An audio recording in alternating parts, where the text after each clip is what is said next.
How vulnerable are our elections to hack attacks this year?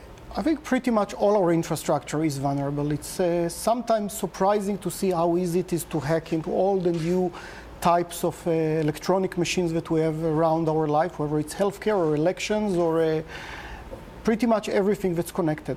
You say we're in the 5th generation of cyber attacks. What does that mean? I think we've gone from 30 years ago when cyber attacks just started with viruses to more and more sophisticated attack, growing with the 2nd generation of networks. And the 5th generation attacks, which we are now, are what we call multi-vector attack. They can come from us from the cloud, from the mobile, from IoT devices. They are what we call polymorphic, so it's hard to identify them. An attack takes a different shape every time, so it's much harder to detect them. And they can be really devastating. They can have a big effect. So where are the biggest threats coming from? What nation states? I think it's not necessarily nation states. I mean, the scary thing is that the technology that can be used by any amateur hacker or by any criminal group is the strategic technology that could have been developed by a nation-state organization. Like we've seen that the US tools, the NSA toolkit of breaking in was released to the internet 2 years ago. And equally, all the tools that are being developed eventually find themselves into the wrong hands. And that's the very, very scary part. We had David Sanger, author of The Perfect Weapon, about cyber attacks, also a longtime New York Times correspondent, talk about the vulnerability of our elections. Take a listen to what he had to say.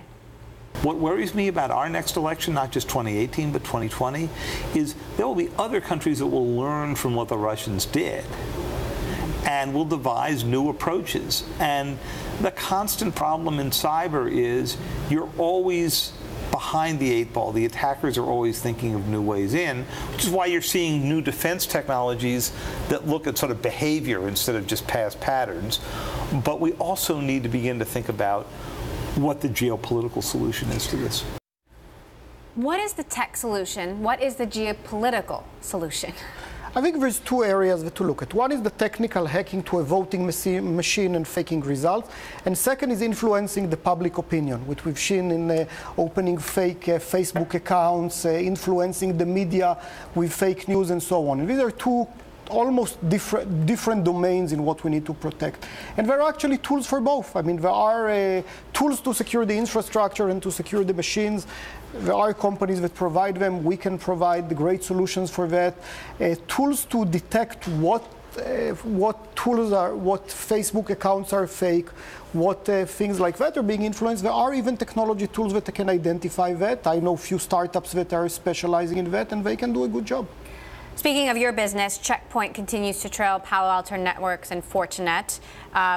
What's the plan to continue to accelerate sales growth, and could M&A be in your future? I think we are moving into a very different model from providing point solution like many of our competitors and handling the 2nd and 3rd generation attacks, moving all the way to tackle the bigger problem of Gen 5 attacks and providing an overall security architecture. That involves a change both in technology and in the business model, and I think we are pioneering that space.